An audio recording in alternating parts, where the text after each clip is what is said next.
Bismillahirrahmanirrahim. Assalamualaikum warahmatullahi wabarakatuh. Innal hamdalillah nahmaduhu wa nasta'inuhu wa nastaghfiruh wa natubu ilayhi wa na'udzu billahi min shururi anfusina wa sayyiati a'malina. Man yahdihillahu fala mudilla lahu wa man yudlil fala hadiya lahu. أشهد أن لا إله إلا الله وحده لا شريك له وأشهد أن محمدا عبده ورسوله. اللهم صل وسلم وبارك عليه وعلى آله وأصحابه ومن سار على نهجه إلى يوم الدين. أما بعد، يا أيها الذين آمنوا اتقوا الله حق تقاته ولا تموتن إلا وأنتم مسلمون. يا أيها الناس اتقوا ربكم الذي خلقكم من نفس واحدة وخلق منها زوجها وبث منهما رجالا كثيرا ونساء فاتقوا الله الذي تساءلون به والأرحام إن الله كان عليكم رقيبا. يا أيها الذين آمنوا اتقوا الله وقولوا قولا سديدا يصلح لكم أعمالكم ويغفر لكم ذنوبكم ومن يطع الله ورسوله فقد فاز فوزا عظيما. فإن أصدق الحديث كتاب الله وخير الهدى هدى محمد صلى الله عليه وسلم وشر الأمور محدثاتها وإن كل محدثة بدعة وكل بدعة في الدين ضلالة وكل ضلالة في النار. أما بعد. Jamaah yang dirahmati oleh Allah Subhanahu wa taala, alhamdulillah kembali lagi kita tidak henti-hentinya memuji dan memuja Allah Subhanahu wa taala atas segala limpahan rahmatnya, atas segala limpahan nikmatnya yang Allah Subhanahu wa taala senantiasa karuniakan kepada kita semua. Kembali lagi kita selalu mengingat ikhwan yang dirahmati oleh Allah Tabaraka wa taala bahwa menuntut ilmu merupakan kewajiban yang Allah Subhanahu wa taala senantiasa wajibkan kepada kita. Maka semestinya tidak layak ketika kita diperintahkan di dalam agama, diwajibkan di dalam agama, kemudian kita menanggapi dengan berusaha untuk meluangkan waktu. Semestinya menuntut ilmu itu merupakan hal yang paling pertama, karena kebutuhan kita terhadap ilmu lebih penting daripada kebutuhan kita terhadap makan dan minum. Dan ilmu yang bermanfaat yang dirahmati oleh Allah Subhanahu wa taala, sebagaimana diriwayatkan oleh sahabat Umair bin Ziyad An-Nakhai radhiyallahu taala an, dan dinukil oleh banyak ulama di dalam kitab-kitabnya. Abu Nuaim dalam Hilyatul Awliya, Al-Khatib di dalam Al-Faqih wal Mutafaqih, Al-Muzani di dalam Tahdhibul Kamal, dan yang lainnya. Beliau kemudian berkata bahwasanya Ali bin Abi Thalib radhiyallahu taala anhu berkata kepada Umair bin Ziyad, di antara yang disampaikan oleh Ali bin Abi Thalib radhiyallahu taala anhu, al-ilmu khairun minal mal.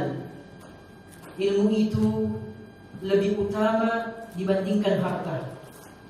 Kalau kita setiap harinya berusaha untuk mencukupi kebutuhan dunia kita, maka semestinya kebutuhan akhirat kita jauh lebih utama. Inilah makna al-ilmu khairun minal mal.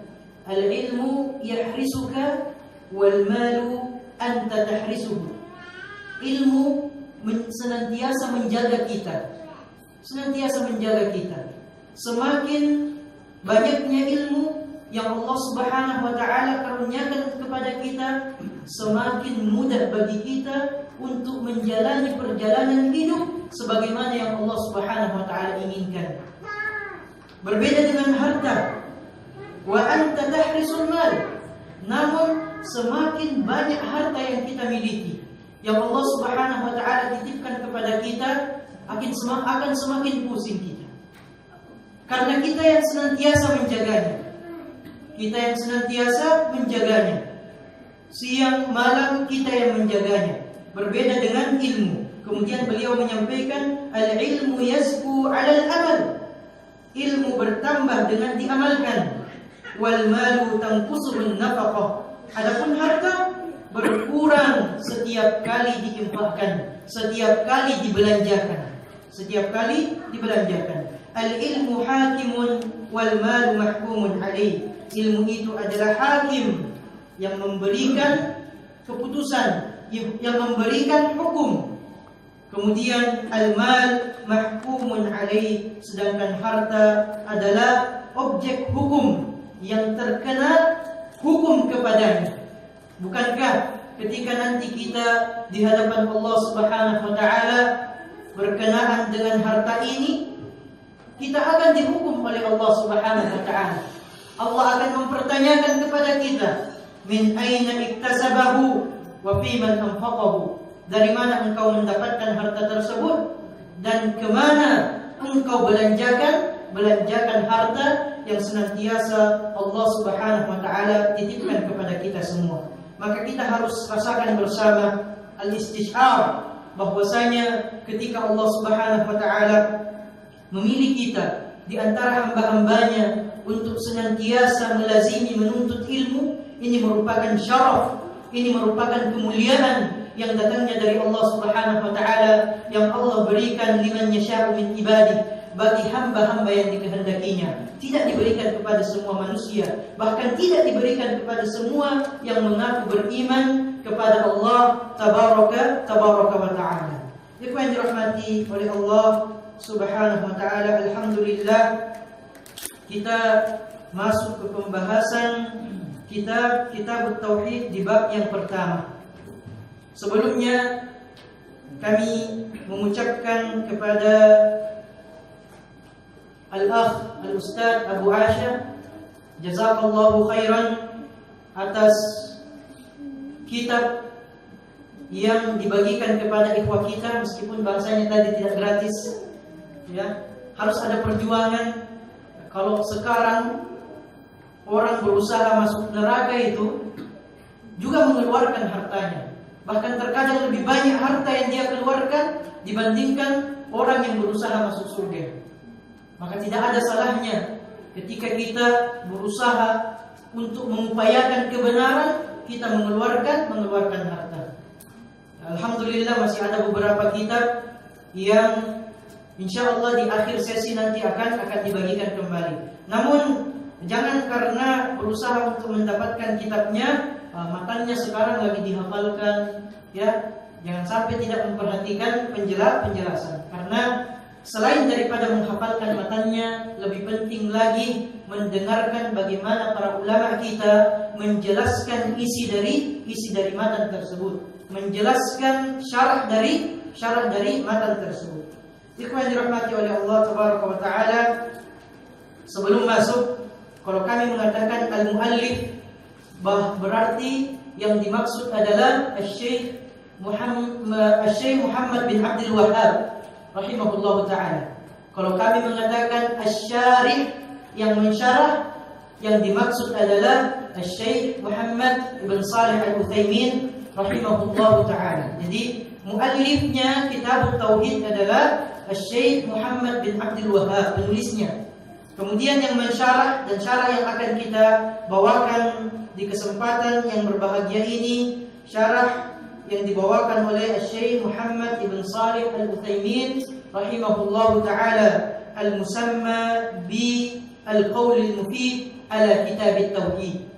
Beliau namakan sebagai al-qaul al-mufid ala kitab at-tauhid. Kalau kita artikan secara bahasa Indonesia, secara detailnya, perkataan yang berfaedah, yang bermanfaat, penjelasan atas kitab tauhid. Ikhwan dirahmati oleh Allah Subhanahu wa taala, qala al-muallif rahimahullahu taala kitab tauhid. Al-muallif Syekh Muhammad bin Abdul Wahhab menuliskan judul yang pertama di dalam bukunya yang sangat penting ini untuk kita pelajari, Kitab Tauhid. Kitab At-Tauhid. Ikhwan dirahmati oleh Allah Subhanahu wa taala, sebelum kita memasuki ayat-ayat, dalil-dalil yang dibawakan oleh Syekh di dalam bab yang pertama ini, maka Syekh Muhammad bin Shalih Al-Utsaimin terlebih dahulu menjelaskan tentang tauhid.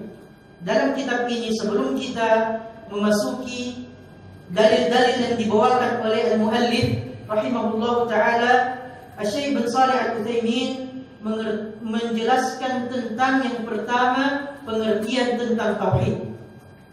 Pengertian tentang tauhid.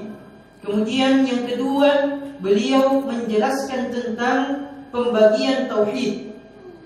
Pembagian tauhid dan dalil-dalil yang berkenaan dengan pembagian tauhid tersebut.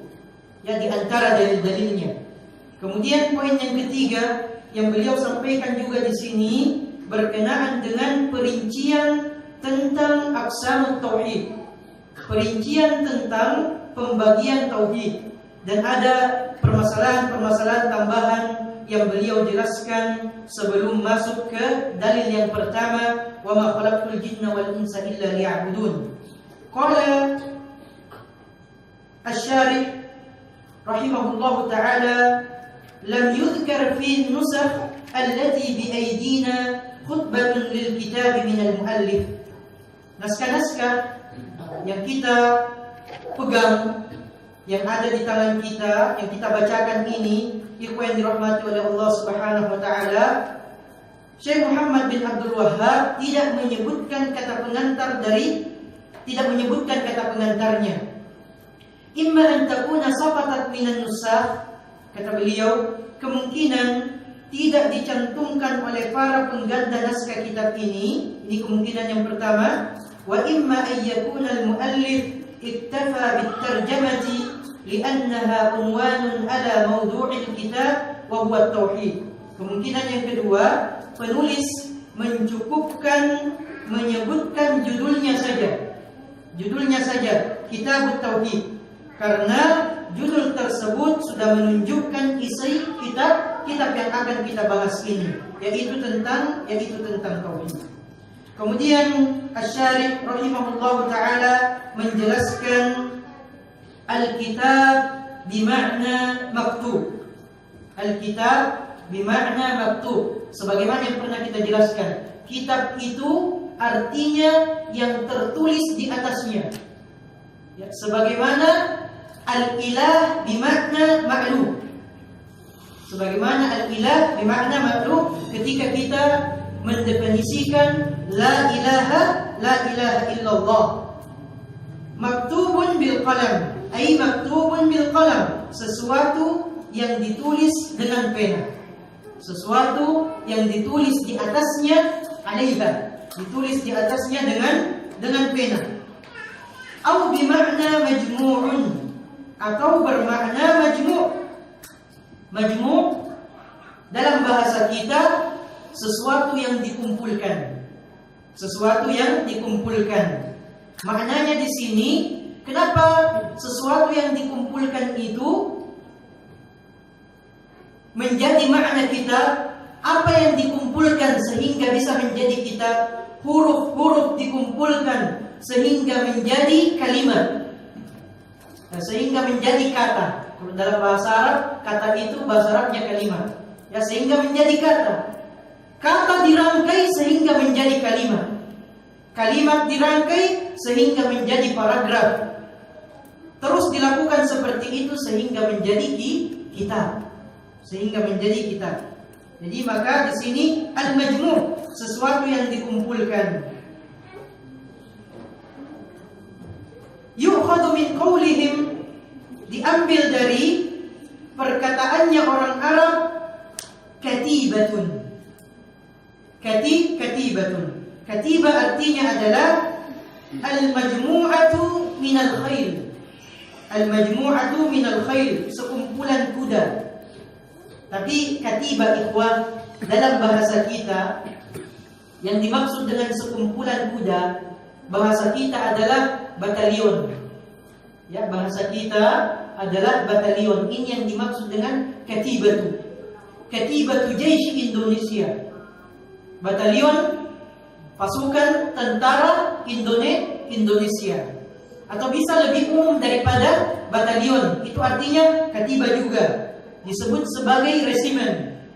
Resimen ini kumpulan dari beberapa batalion yang biasa dipimpin oleh seorang perwira. Nah, ini juga artinya katiba. Ya, artinya katiba. Kemudian ikhwan dirahmati oleh Allah Subhanahu wa taala, beliau rahimahullahu asyari melanjutkan, amma at-tauhid fa huwa fil lughah masdaru wahhada asy-syai' idza ja'alahu wahidan. Adapun kalimat yang kedua, at-tauhid, adalah kata dasar. Kata dasar dari wahhada yuwahhidu. Dari kata kerja wahhada yuwahhidu tauhidan. Wahhada yuwahhidu tauhidan. Artinya apa tauhidan? Idza ja'alahu wahidan. Idza ja'alahu wahidan. Apabila dia menjadikan sesuatu itu satu. Apabila dia menjadikan sesuatu itu satu. Ini maknanya secara bahasa. Wa fi syar'i, adapun maknanya menurut istilah syariat kita, ifradullah ta'ala bima yakhtassu bihi. Mengesahkan Allah Subhanahu wa taala pada perkara-perkara yang merupakan kekhususan Allah Subhanahu wa taala. Mengisahkan Allah Subhanahu wa taala pada perkara-perkara yang merupakan kekhususan Allah Subhanahu wa taala. Walladhi yakhtassu bihi Allah thalatha. Dan yang merupakan kekhususan Allah Subhanahu wa taala ada tiga. Ada tiga. Min rububiyyatihi atau min ar-rububiyyah wal uluhiyyah wal asma'i was sifat. Kekhususannya Allah Subhanahu wa taala yang pertama adalah rububiyahnya Allah tabaraka wa taala. Kekhususannya yang kedua adalah uluhiyahnya Allah Subhanahu wa taala. Dan kekhususan bagi Allah Subhanahu wa taala yang ketiga adalah al-asma' was sifat. Nama-nama dan sifat-sifat Allah tabaraka wa taala. Jadi ifradullah ta'ala bima yakhtassu bihi min ar-rububiyyati wal uluhiyyati wal asma'i was sifat. Mengisahkan Allah Subhanahu wa taala pada perkara-perkara yang merupakan kekhususan Allah Subhanahu wa taala, baik dari segi rububiyahnya, uluhiyahnya dan asma' wa sifatnya.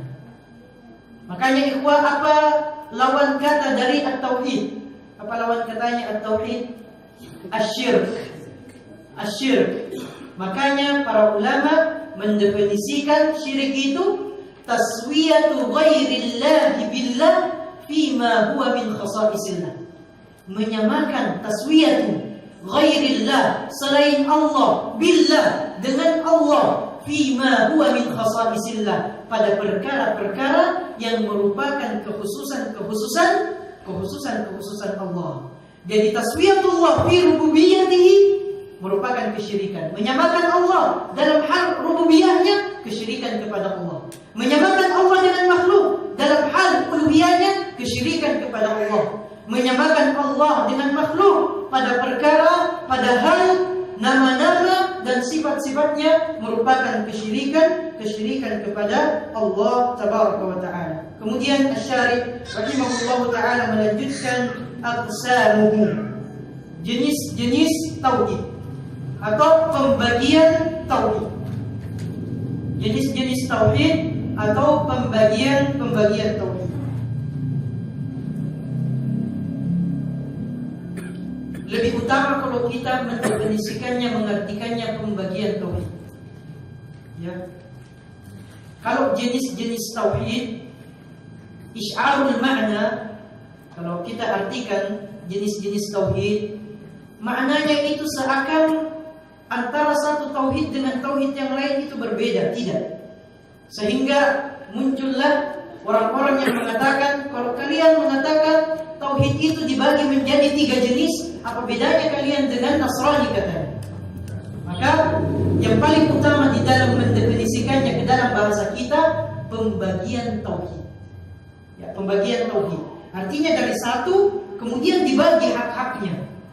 Dari satu dibagi hak-haknya. Ada hak rububiyatnya, ada hak uluhiyatnya, ada hak asma' dan sifatnya.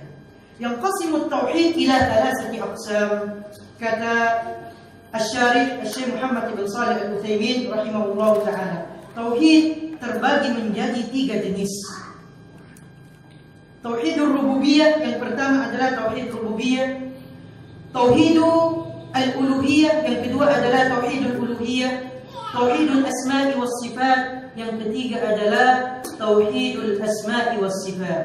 Wa qad ijtama'at fi qawlihi ta'ala, yani hadhihi al-aqsam as-salatah ijtama'at fi qawlihi ta'ala.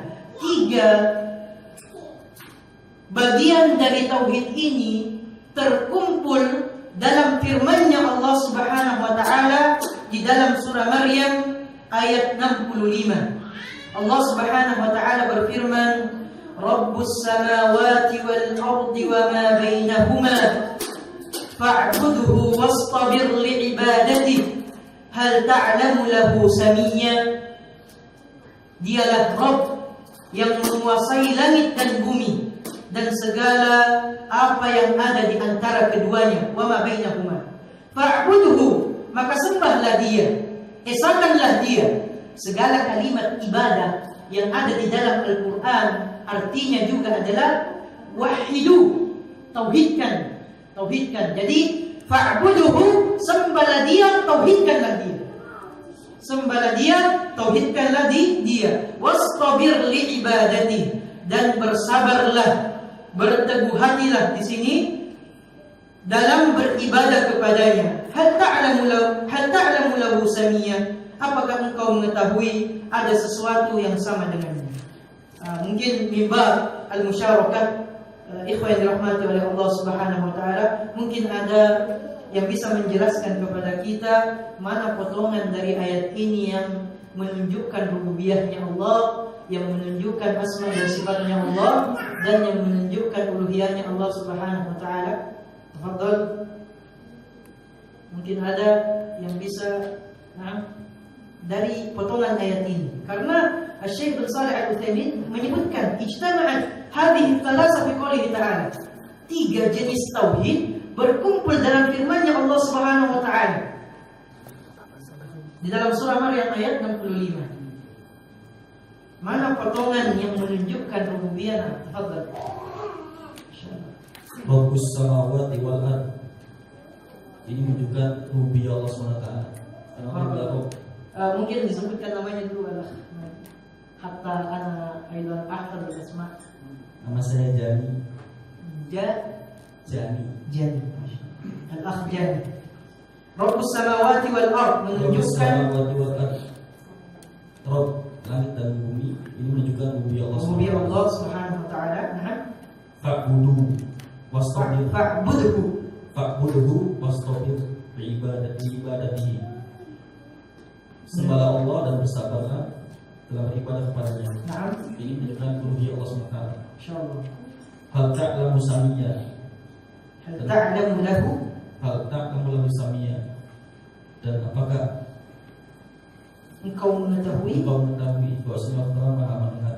Ini menunjukkan asma wa sifat Allah Subhanahu wa taala. Nah, ada sesuatu yang sama dengannya. Jadi ikhwan dirahmati oleh Allah Subhanahu wa taala, kalimat yang pertama ini urutan rububiyah asma wa sifat. Rabbus samawati wal ardi wa ma bainahuma, sampai wa ma bainahuma. Ini menunjukkan rububiyahnya Allah Subhanahu wa taala. Dialah Allah, Rabb langit dan bumi dan segala yang ada di antara langit dan bumi. Rububiyahnya Allah Subhanahu wa taala. Fa'budhu wastabir li ibadatihi. Perintah untuk beribadah, mentauhidkan Allah Subhanahu wa taala dalam perkara ibadah. Ini menunjukkan uluhiyahnya Allah Subhanahu wa taala. Kemudian hal ta'lamu lahu samiyya, apakah engkau mengetahui ada sesuatu yang sama dengannya? Konteks kalimatnya adalah pertanyaan. Ya, bukan berarti Allah tidak mengetahui jawabannya. Tetapi konteks kalimat pertanyaan yang seperti ini yang ada di dalam Al-Quran maknanya imma at-tahaddi atau imma al-istinkar. Ketika Allah bertanya di dalam Al-Quran, maknanya adalah at-tahaddi. Allah menantang. Allah menantang. Hal ta'lamu lahu samiyya? Allah menantang. Apakah ada yang sama dengan Allah Subhanahu wa taala, atau al-istinkar? Allah mengingkari dengan pertanyaan tersebut bahwa tidak ada satupun dari makhluk Allah Subhanahu wa taala yang sama, yang serupa dengan Allah Subhanahu wa taala. Ini semisal dengan firman Allah Subhanahu wa taala, "Laisa kamitslihi syai'un wa huwas samiul basir." Tidak ada yang semisal dengan Allah Subhanahu wa taala apapun itu, dan Allah yang Maha mendengar lagi Maha melihat. Ikhwan dirahmati oleh Allah Subhanahu wa taala. Kemudian berikutnya al-qismul awwal tauhidur rububiyah. Yang pertama, jenis atau bagian tauhid yang pertama adalah tauhidur rububiyah. Tauhid rububiyah. Bagaimana cara kita mengisahkan Allah Subhanahu wa taala melalui tauhidur rububiyah? Dijelaskan oleh Asy-Syarih rahimahullahu taala, huwa ifradullah azza wa jalla bil khalqi wal mulki wat tadbir. Mengisahkan Allah Subhanahu wa taala pada penciptaan, kepemilikan dan pengaturan. Penciptaan, kepemilikan dan pengaturan. Porosnya tauhid rububiyah, ikhwah yang dirahmati oleh Allah Subhanahu wa taala, berporos pada tiga hal ini. Berporos pada penciptaan, kepemilikan, pengaturan. Terus mana yang lainnya? Mana yang lainnya? Yang lainnya yang dari tahta tadbir, masuk ke dalam pengaturannya Allah Subhanahu wa taala. Di antara pengaturannya Allah mengatur takdir. Allah menurunkan hujan, Allah menghidupkan, Allah mematikan, memberikan rezeki. Ini termasuk semua dalam pengaturan Allah Subhanahu wa taala. Untuk memudahkan kita dalam mengingat bagaimana haknya Allah Subhanahu wa taala bisa kita tunaikan dalam rububiyah, porosnya berada pada tiga hal ini. Al-khalqu wal mulku wat tadbir. Penciptaan, kepemilikan dan pengaturan. Mengisahkan Allah dalam penciptaannya, mengisahkan Allah dalam kepemilikan, bahwa Allah lah yang memiliki segala-galanya, dan mengisahkan Allah Subhanahu wa taala dalam pengaturan. Semua berada di bawah pengaturannya Allah Jalla fi'ala. Ikhwan dirahmati oleh Allah Subhanahu wa taala, fa ifradullah bil khalq, dijelaskan secara rinci lagi oleh beliau rahimahullahu taala bagaimana mengisahkan Allah dalam penciptaan, bagaimana mengisahkan Allah dalam kepemilikan, bagaimana mengisahkan Allah dalam pengaturan. Beliau menjelaskan satu persatu. Fa ifradullah bil khalq, mengisahkan Allah dalam penciptaan, ay ya'taqid al-insan annahu la khaliqa illallah.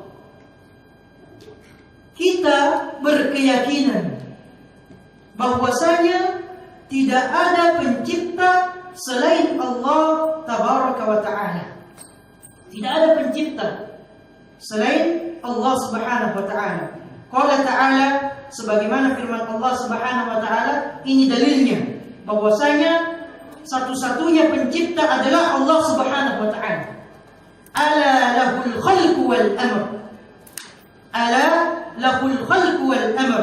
Tabarakallahu rabbul alamin. Ala, ingatlah. Lahul khalqu wal amr, hanya miliknya segala penciptaan dan segala pengaturan, segala urusan. Tabarakallahu rabbul alamin. Maha suci Allah, Rabb seluruh alam. Rabb seluruh alam. Tabarakallahu rabbul alamin. Kemudian ikhwan yang dirahmati oleh Allah Subhanahu wa taala, wajhul istidlal. Bagaimana kemudian ayat ini bisa kita jadikan sebagai dalil bahwa Allah yang menciptakan, tidak ada pencipta selain daripada Allah Subhanahu wa taala. Maka Asy-Syaikh Muhammad ibn Shalih Al-Utsaimin menjelaskan, fahadhil jumlah tufidul hasr. Redaksi atau konteks kalimat yang ada di dalam firman Allah Subhanahu wa taala menunjukkan pembatasan, al-hasr, pembatasan. Kenapa menunjukkan pembatasan? Litaqdimil khabar. Karena khabarnya didahulukan daripada mubtada'nya. Khabarnya didahulukan daripada mubtada'nya. Lazimnya di dalam bahasa Arab, kalau jumlahnya, kalau konteks kalimatnya adalah jumlah ismiyah, maka lazimnya mubtada dulu baru khabar. Mubtada dulu baru khabar. Al-masjidu jamilun. Al-masjidu jamilun. Masjid itu apa jamil? Bagus. Nah, bagus, indah. Ya, mubtada'nya dulu. Isim mubtada'nya dulu, baru dijelaskan keterangan khabar berkenaan dengan mubtada' tersebut. Karena kalau kita mengatakan al-masjid, apa al-masjid? Apa yang ingin kita ketahui dari al-masjid? Dikabarkan jamilun. Ini pada dasarnya, lazimnya mubtada' dulu baru khabar. Tapi lihat, perhatikan ayat yang mulia ini. Ala lahul khalqu wal amr. Litaqdimil khabar, kata beliau, inna taqdima ma haqqahu at-ta'khir yufidul hasr. Karena mendahulukan sesuatu yang seharusnya diakhirkan menunjukkan pembatasan. Yang mana khabarnya, yang mana mubtada'nya? Khabarnya di dalam ayat ini ikhwah kalimat lahu. Lahu itu khabar. Mubtada'nya al-khalqu wal amr. Itu mubtada'. Nah, kalau konteks kalimatnya lihat, khabar dulu baru mubtada'. Ya, khabar dulu baru mubtada'. Kalau khabar dulu yang semestinya diakhirkan, baru kemudian datang mubtada', dalam bahasa Arab itu artinya hanya. Itu artinya kalau kita artikan dalam bahasa Indonesia al-hasr, pembatasan. Maka kita lihat bagaimana ayat ini diartikan, hanya miliknya segala penciptaan dan urusan. Hanya miliknya segala penciptaan dan urusan.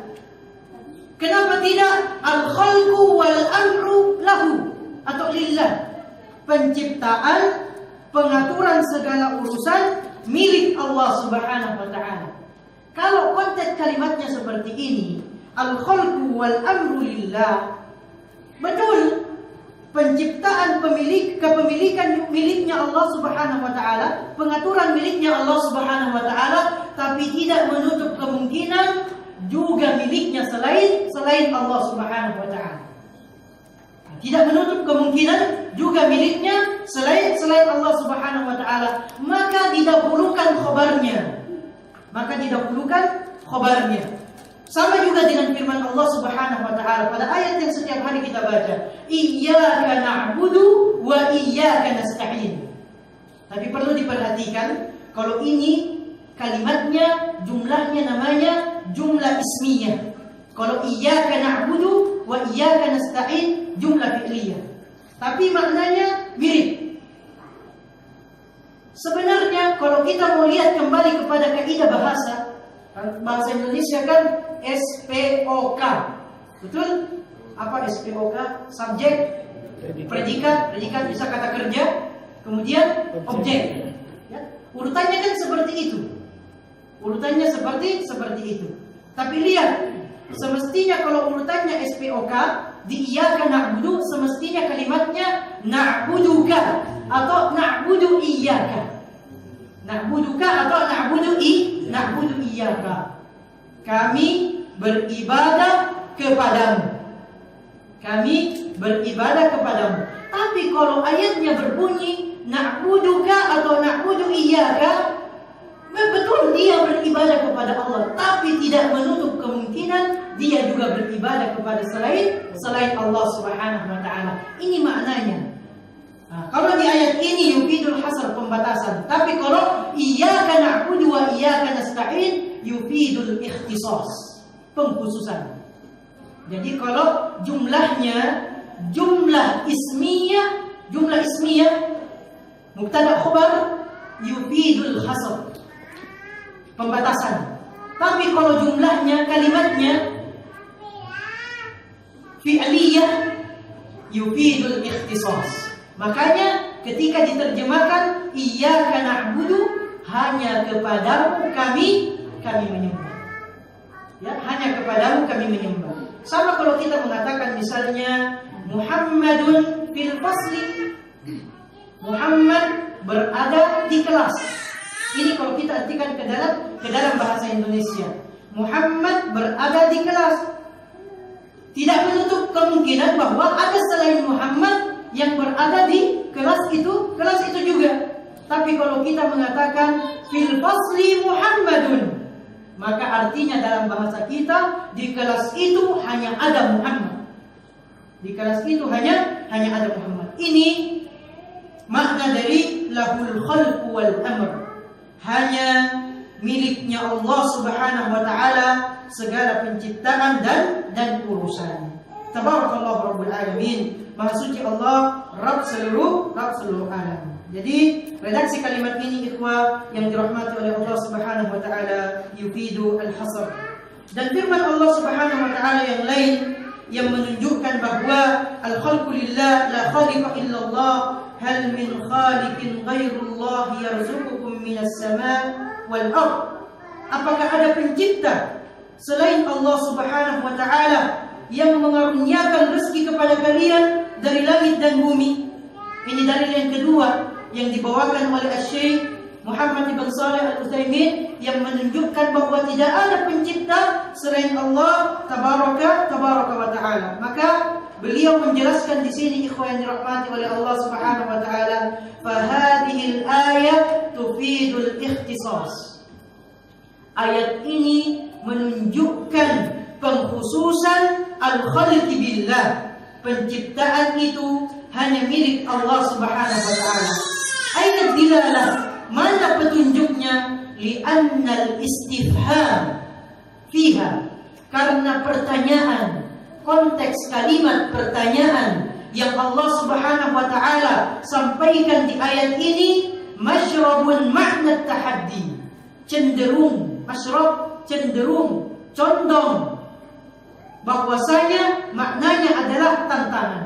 Kenapa Imam Muhammad bin Shalih mengatakan masyrab, cenderung? Karena bisa juga maknanya adalah al-istinkar, pengingkaran, bahwa tidak ada yang menciptakan selain Allah Subhanahu wa taala. Tidak ada yang memberikan rezeki kepada mereka dari langit dan bumi selain Allah Subhanahu wa taala. Nah, kalau kita artikan secara literal, adakah pencipta selain Allah yang dapat memberi rezeki kepada kalian dari langit dan bumi? Maknanya bisa at-tahaddi, tunjukkan kepada Allah, kata Allah Subhanahu wa taala, tunjukkan kepadaku, adakah pencipta selainku yang memberikan kepada kalian rezeki dari langit dan bumi? Ini maknanya yang pertama. Makna yang kedua, Allah mengingkari, tidak akan ada selain aku, kata Allah Subhanahu wa taala, pencipta yang memberikan rezeki kepada kalian dari langit dan bumi. Jadi ayat ini menunjukkan pengkhususan penciptaan hanya milik Allah Subhanahu wa taala, karena pertanyaan yang ada di dalam ayat ini bermakna at-tahaddi, tantangan. Kemudian ada syubhat. Ikhwan yang dirahmati oleh Allah Subhanahu wa taala, sebelum kita masuk melaksanakan salat Isya terlebih dahulu, ada syubhat berkenaan dengan permasalahan ini dan dijawab oleh Syekh Muhammad bin Shalih Al-Utsaimin. Syubhatnya apa? Amma ma warada min itsbati khaliqin ghairillah. Adapun nas-nas yang mengitsbatkan menetapkan, menyebutkan ada pencipta selain dari Allah Subhanahu wa taala? Mana buktinya? Qaulullah taala, firman Allah Subhanahu wa taala, "Fatabarakallahu ahsanul khaliqin."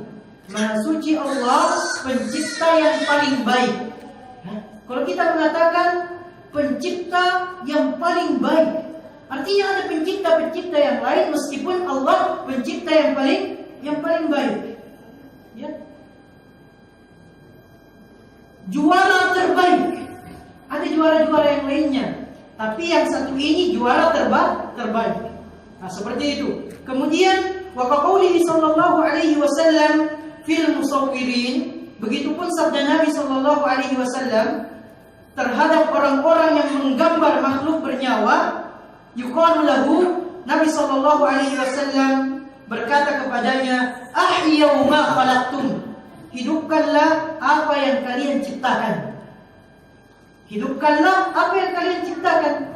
Penisbatan ciptaan kepada makhluk, penisbatan ciptaan kepada selain Allah Subhanahu wa taala.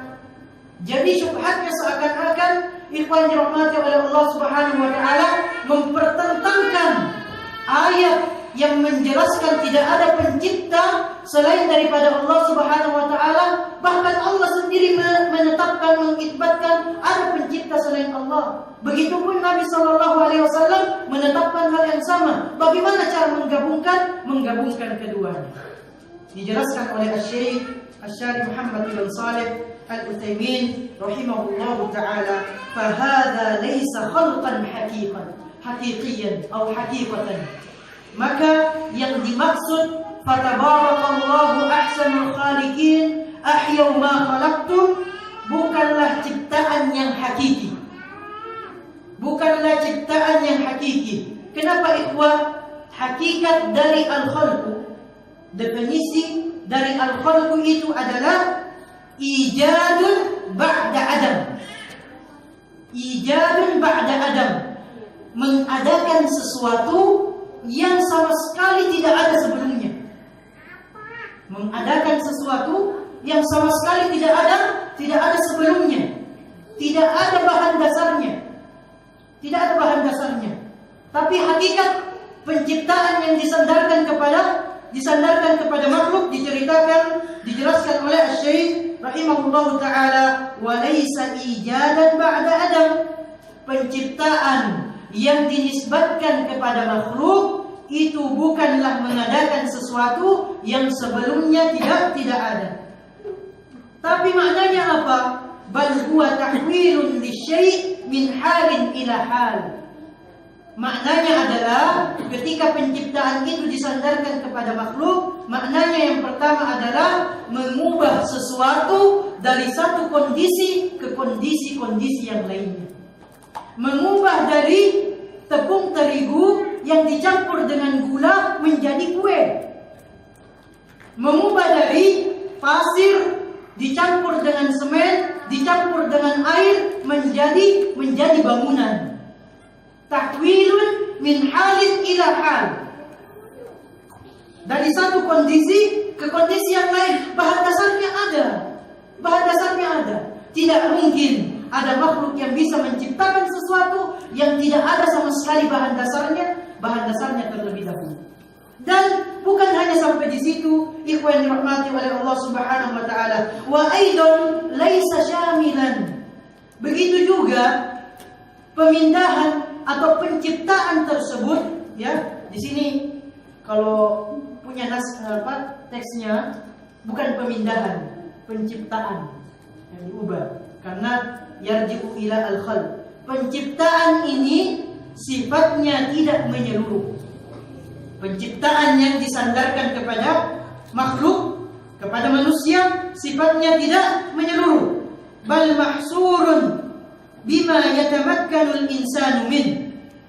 Akan tetapi terbatas pada kemampuan manusia saja, sebatas kemampuannya makhluk saja. Tidak bisa, banyak sekali kekurangannya makhluk. Banyak hal-hal yang tidak bisa dilakukan oleh makhluk. Jadi tidak bisa disamakan antara makhluk dan khalik. Meskipun terkadang Al-khalqu itu dinisbatkan kepada makhluk terbatas pada apa yang bisa dilakukan oleh manusia itu saja. Wa mahsurun bid-da'iratid dayyiqah, dan juga terbatas pada ruang lingkup yang sempit. Terbatas pada ruang lingkup yang sempit. Tidak seperti Allah, syamil, umum, semuanya Allah Subhanahu wa taala yang ciptakan. Kalau manusia, meskipun penciptaan bahasanya al-khalq dinisbatkan kepada manusia, dinisbatkan kepada makhluk, sangat-sangat terbatas. Sangat-sangat terbatas. Yang dirahmati oleh Allah Subhanahu wa taala.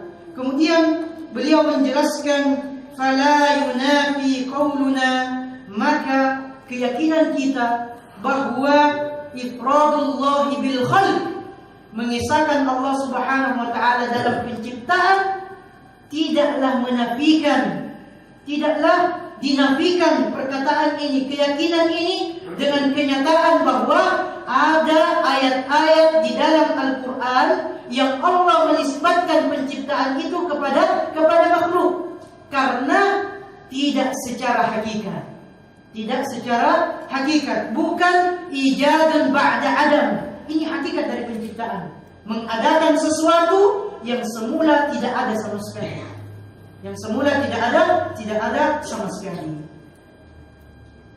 Dan insyaallah berkenaan dengan al-mulk wa tadbir kita akan membahasnya setelah selesai melaksanakan salat Isya. Barakallahu fiikum wa jazakumullahu khairan. Wassalamualaikum warahmatullahi wabarakatuh.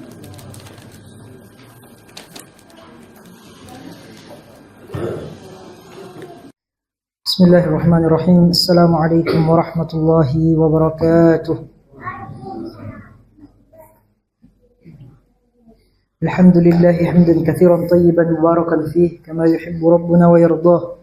Asyhadu an la ilaha illallah wahdahu la syarika lah wa asyhadu anna Muhammadan 'abduhu wa rasuluh. Allahumma shalli wa sallim wa barik alaihi wa ala alihi wa ashabihi ajma'in, amma ba'd. Ayyuhal ikhwah, a'azzani Allahu wa iyyakum jami'an. Kita sudah sampai ke al-qaulul muallif, wa amma ifradullahi bil mulk. Adapun mengesahkan Allah dalam hal kepemilikan. Apa maknanya? Bagaimana caranya kita mengesahkan Allah Subhanahu wa taala pada hal kepemilikan? فَأَنْ نَعْتَكِدَ أَنَّهُ لَا يَمْلِكُ الْخَلْقَ إِلَّا خَالِقُهُمْ. Kita meyakini bahwa tidak ada yang memiliki makhluk selain pencipta mereka, pencipta makhluk tersebut, yaitu Allah Subhanahu wa ta'ala. Kama qala ta'ala, walillahi mulkus samawati wal ard, dan hanya milik Allah lah kerajaan langit dan bumi. Ini sama juga dengan yang sebelumnya, ikhwah. Ini juga al-hasr, tufidu al-hasr. Al-hasr itu menunjukkan pembatasan. Jadi kalau di teks yang antum miliki dan milik Allah lah, tambahkan dan hanya milik Allah lah. Ya, hanya milik Allah, karena mubtada'nya lebih dahulu dibandingkan khabarnya. Yang mana mubtada'nya lillah. Lillah itu yang mana khabarnya? Khabarnya lillah. Kemudian mulkus samawati wal ard adalah mubtada'. Naam. Kalau khabarnya didahulukan dibandingkan mubtada', kemudian mubtada' yufidu al-hasr, menunjukkan pembatasan. Dan kalau menunjukkan pembatasan, dalam menerjemahkannya kita mengatakan dan hanya milik Allah lah kerajaan langit dan bumi. Naam. Wa qala ta'ala, begitupun firman Allah Subhanahu wa ta'ala yang menunjukkan wajibnya bagi kita mengesahkan Allah dalam kepemilikan. Qul man biyadihi malakutu kulli syai'. Katakanlah Muhammad, siapakah yang di tangannya berada kekuasaan segala sesuatu? Ya, sama juga dengan dalil yang kedua tadi ya. Ini juga at-tahaddi atau al-istinkar min Allah Subhanahu wa taala. Konteksnya pertanyaan, tapi yang diinginkan oleh Allah Subhanahu wa taala dalam konteks pertanyaan tersebut adalah at-tahaddi. Ya, at-tahaddi atau al-istinkar, mengingkari. Tidak ada selain Allah Subhanahu wa taala yang di tangannya berada kekuasaan segala sesuatu. Dalam masalah ini ada juga syubhatnya, sebagaimana masalah yang pertama dalam al-khalq. Wa amma ma warada min itsbatil mulkiyah li ghairillah. Adapun nas-nas yang menyebutkan kepemilikan, menisbatkan kepemilikan kepada selain Allah Subhanahu wa taala, sebagaimana firman Allah Subhanahu wa taala, illa ala azwajihim aw ma malakat aymanuhum fa innahum ghairu malumin, kecuali terhadap istri-istri mereka. Kalimatnya aw ma malakat aymanuhum, atau hamba sahaya yang mereka miliki. Ini kan penisbatan kepemilikan kepada makhluk. Aw ma malakat aymanuhum fa innahum ghairu malumin. Bagaimana? Kemudian firman Allah Subhanahu wa taala yang lainnya juga, wa qala ta'ala aw ma malaktum mafatihahu, atau di rumah-rumah yang kalian memiliki kunci-kuncinya. Ini juga kepemilikan dinisbatkan kepada makhluk. Maka kata mereka yang mengucapkan syubhat ini, kalimat kalian ifradullahi ta'ala bil mulk, itu tidak benar. Mengisahkan Allah dalam kepemilikan, karena Allah sendiri mengisbatkan kepemilikan itu disandarkan kepada makhluk. Maka jawabannya, ikhwan dirahmati oleh Allah Subhanahu wa taala, dijelaskan oleh Syekh Muhammad bin Saleh, fa huwa milkun mahdudun la yashmalu illa syai'an yasiran min hadhil makhluqat. Maka yang dimaksud ketika kepemilikan itu disandarkan kepada makhluk, disandarkan kepada manusia, yang dimaksud di sini kepemilikan yang terbatas. Kepemilikannya terbatas. Terbatas apanya? Bisa terbatas waktunya, bisa terbatas jumlahnya, bisa juga terbatas pemanfaatannya. Terbatas waktunya sampai kapan? Sampai dia meninggal. Apapun yang dia tinggalkan akan beralih kepada kepemilikan orang lain, ahli warisnya. Terbatas jumlahnya. Setiap orang hanya memiliki apa yang berada di bawah kekuasaannya saja. Dia tidak memiliki apa yang berada di bawah kekuasaan orang lain. Makanya di sini ikhwan dirahmati oleh Allah Subhanahu wa taala, Asy-Syaikh melanjutkan, fal insanu yamliku ma tahta yadihi wa la yamliku ma tahta yadi ghairihi. Manusia atau orang itu hanya memiliki apa yang ada dalam kekuasaannya saja. Namun dia tidak memiliki apa yang ada dalam kekuasaan orang lain. Dan bukan cuma sampai di situ. Wa kadza huwa milkun qasirun min haitsul wasf. Dan juga kepemilikan yang disandarkan kepada makhluk adalah kepemilikan terbatas dari sifat kepemilikannya. Ya, dari sifat kepemilikannya terbatas pemanfaatannya. Fal insanu la yamliku ma indahu tamamal mulk. Karena manusia itu tidak memiliki apa yang ia kuasai secara sempurna. Tidak dia miliki apa yang dia kuasai secara sempurna. Ustadz Dedi misalnya, di dompetnya sekarang ada 1 juta. Alhamdulillah. Misalnya, itu miliknya, tapi tidak dimiliki secara sempurna. Kenapa tidak dimiliki secara sempurna? Ikhwan dirahmati oleh Allah Subhanahu wa taala. Walihada la yatasarrafu fihi illa ala hasbi ma udina lahu syar'an. Meskipun 1 juta tadi itu miliknya Ustadz Dedi, Ustadz Dedi tidak memiliki secara sempurna karena pemanfaatannya tidak boleh kecuali yang diizinkan oleh syariat. Meskipun 1 juta itu miliknya Ustadz Dedi tidak boleh membakar uang 1 juta itu. Kezaliman. Meskipun 1 juta itu miliknya Ustadz Dedi tidak boleh membeli khamar dari uang tersebut. Terbatas kepemilikannya. Hanya bisa dimanfaatkan pada perkara-perkara yang diizinkan oleh syariat. Famathalan, maka beliau rahimahullahu ta'ala menyebutkan contoh, lau arada ay yahriqa malahu. Ada seseorang ingin membakar hartanya. Harta yang Allah karuniakan kepadanya ingin dia bakar. Au yu'adziba hayawanahu, atau ingin menganiaya hewan yang dia miliki. Hewan ternak yang dia miliki, ayam, bebek, kambing, domba, sapi, kan kepemilikannya, tapi terbatas pemanfaatannya. Tidak boleh dia menganiaya hewan tersebut. Tidak boleh.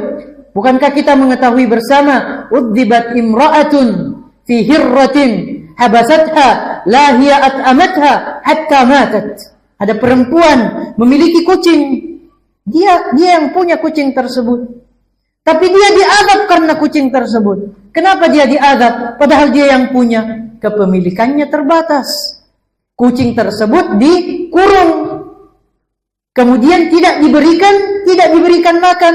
Hatta matat. Sampai kucing tersebut meninggal. Udzibat imra'atun. Dia diazab. Padahal kepemilikannya. Beda kalau kepemilikan itu disandarkan kepada Allah subhanahu wa ta'ala. Kepemilikannya Allah sempurna. Amma Allah subhanahu wa ta'ala fahuwa yamliku dzalika kullu. Kalau Allah subhanahu wa ta'ala memiliki secara sempurna. Jadi kata-kata, misalnya ikhwan yang dirahmati oleh Allah subhanahu wa ta'ala, Allah zalim terhadap sebagian hambanya. Ini kesalahan yang nyata. Kenapa? Hakikat dari kezaliman di antara maknanya yang disebutkan oleh ulama, at-tasarrufu fi milkil ghair min ghairi idnihi. Memanfaatkan milik orang lain tanpa izinnya. Kita semua yang ada di muka bumi ini, semua ciptaan, semua makhluk adalah miliknya Allah subhanahu wa ta'ala. Terserah Allah mau apakan. Kita. Dan Allah lah yang mewajibkan atas dirinya sendiri, inni haramtu dzulma ala nafsi. Sesungguhnya aku mengharamkan kezaliman atas diriku. Fala tadzalamu. Waja'altuhu bainakum muharrama fala tadzalamu. Dan aku jadikan kezaliman itu di antara kalian adalah perkara yang diharamkan. Maka janganlah kalian saling menzalimi. Jadi salah. Kalau kata tidak adil, zalim dinisbatkan kepada sang pemilik segala sesuatu. Karena dia pemiliknya terserah. Yatasarrafu kaifa ma syaa. Mau diapakan saja yang dia miliki subhanahu wa ta'ala. Manusia terbatas kepemilikannya dan terbatas oleh waktu yang dia miliki di bawah kekuasaannya. Sangat pendek waktunya dia memiliki hal tersebut sampai dia meninggal, pindah kepemilikannya kepada orang lain. Jadi bukan kepemilikan yang hakiki. Kemudian ikhwan yang dirahmati oleh Allah subhanahu wa ta'ala yang ketiga, wa amma ifradullahi bitadbir, adapun mengisahkan Allah subhanahu wa ta'ala dalam pengaturan, fahuwa ayya'takidal insanu annahu la mudabbira illallah wahdahu, bahwa kita berkeyakinan, memiliki akidah bahwa tidak ada yang mengatur selain Allah tabaraka wa ta'ala. Sebagaimana kama qala ta'ala, firman Allah subhanahu wa ta'ala, kul man yarzukukum minas sama'i wal ard. Siapa yang memberikan rezeki kepada kalian dari langit dan bumi? Amman yamlikus sam'a wal absar, siapa yang berkuasa menciptakan penglihatan, pendengaran dan penglihatan. Wa man yukhrijul hayya minal mayyit, siapa yang mengeluarkan yang hidup menjadi mati. Wa yukhrijul mayyita minal hayy, mengeluarkan yang mati menjadi hidup. Nanti kita akan dibangkitkan setelah kematian. Wa man yudabbirul amr, siapa yang mengatur segala urusan. Fasayaquluna Allah, maka mereka bahkan orang-orang kafir pun akan mengatakan Allah Subhanahu wa taala. Orang-orang musyrik di mana Nabi sallallahu alaihi wasallam diutus di tengah-tengah mereka, ini jawabannya mereka. Allah yang memberikan rezeki, Allah yang menciptakan pendengaran, penglihatan, Allah yang menghidupkan yang mati, mematikan yang hidup. Semua hanya Allah Subhanahu wa taala yang melakukannya. Fadzalikumullahu rabbukumul haq, itulah Allah Rabb kalian yang benar. Famadza ba'dal haqqi illa dhalal, tidak ada setelah kebenaran kecuali kesesatan. Fa anna tusrafun, maka kenapa kalian berpaling dari kebenaran tersebut? Ikhwan dirahmati oleh Allah Subhanahu wa taala, jelas bahwa at-tadbir lillahi Subhanahu wa taala. Pengaturan itu miliknya Allah Subhanahu wa taala. Adapun pengaturan yang dinisbatkan kepada manusia sama dengan yang tadi, wa amma tadbirul insan famahsurun lima tahta yadihi. Adapun pengaturan yang dinisbatkan kepada manusia, maka itu terbatas pada apa yang ia miliki saja. Ya, ia berhak mengatur apa yang ia miliki, dan yang ia miliki itu sangat sedikit,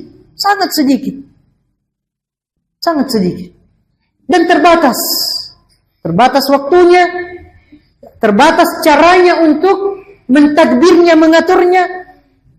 Makanya disebutkan di sini wa mahsurun bima udina lahu fihi syar'an, dan terbatas juga pada hal-hal yang diizinkan oleh syariat.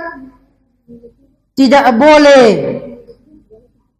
apa yang ia miliki dia gunakan, atur untuk perkara-perkara yang diharamkan oleh syariat.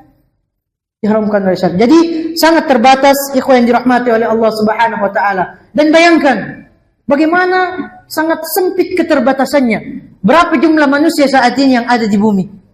Lebih dari 7 miliar. Setiap orang memang ada haknya, yang dia berhak untuk menggunakan apa yang menjadi haknya, apa yang menjadi miliknya, meskipun terbatas. Dibandingkan satu orang dengan 7 miliar yang lain, masing-masing memiliki hak terhadap apa yang ia miliki. Bandingkan dengan kepemilikannya Allah Subhanahu wa taala yang sempurna, yang secara menyeluruh, tidak ada batasannya, baik batasan waktunya ataupun batasan jumlahnya. Tidak ada batasannya. Maka kenyataan tersebut ketika pengaturan disandarkan kepada manusia tidak kemudian menafikan keyakinan kita la mudabbiru illallah. Tidak ada yang mengatur segala sesuatu selain daripada Allah Subhanahu wa taala secara sempurna. Ikhwan dirahmati oleh Allah tabaraka wa taala, waktu kita satunya lagi ya. Insyaallah kita akan lanjutkan pembahasan berikutnya. Wa hadzal qismu minat tauhid lam yu'arid fihi al-musyrikun, penjelasan tentang bahwa jenis tauhid atau bagian tauhid yang pertama ini, yaitu tauhid rububiyah, tidak ditentang oleh kaum musyrikin, di mana Nabi sallallahu alaihi wasallam diutus di tengah-tengah mereka. Dan dalil-dalilnya, begitupun kita akan melanjutkan dengan tauhidul uluhiyah dan tauhid al-asma was sifat. Nah, insyaallah kita akan lanjutkan pada pertemuan berikutnya. Sebelum kita tutup, mungkin ada pertanyaan?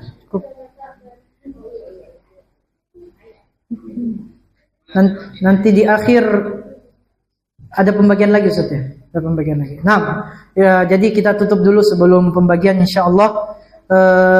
Mungkin ini yang bisa kami sampaikan, ikhwan yang dirahmati oleh Allah Subhanahu wa taala. Kita berdoa kepada Allah Subhanahu wa taala agar mengaruniakan kita ilmu yang bermanfaat, dan ilmu tersebut semaksimal mungkin bisa kita amalkan di dalam kehidupan kita sehari-hari. Ikhwan yang dirahmati oleh Allah Subhanahu wa taala, kita juga mendoakan salah seorang atau salah satu guru kita tercinta yang sudah dipanggil oleh Allah Subhanahu wa taala. Jasa beliau terhadap dakwah sunnah sungguh sangat besar, khususnya di tanah air kita tercinta ini. Ustazun al-Fadil al-Walid Yazid bin Abdul Qadir Jawas, semoga Allah Subhanahu wa taala mengaruniakan kepadanya Jannatul Firdausil A'la. Allahumma ighfir lahu warhamhu wa'afihi wa'fu anhu wa akrim nuzulahu wa wassi' madkhalahu waghfir lahu waghsilhu bil ma'i wal thalji wal barad wa nakkihhu minal khataaya kama naqqaita ath-thawba al-abyad min ad-danas wa abdil lahu daran khairan min darihi wa ahlan khairan min ahlihi wa zawjan khairan min zawjihi wa adkhilhu al-jannah وأعذه من عذاب القبر ومن عذاب النار اللهم آمين سبحانك اللهم وبحمدك أشهد أن لا إله إلا أنت أستغفرك وأتوب إليك ثم السلام عليكم ورحمة الله وبركاته.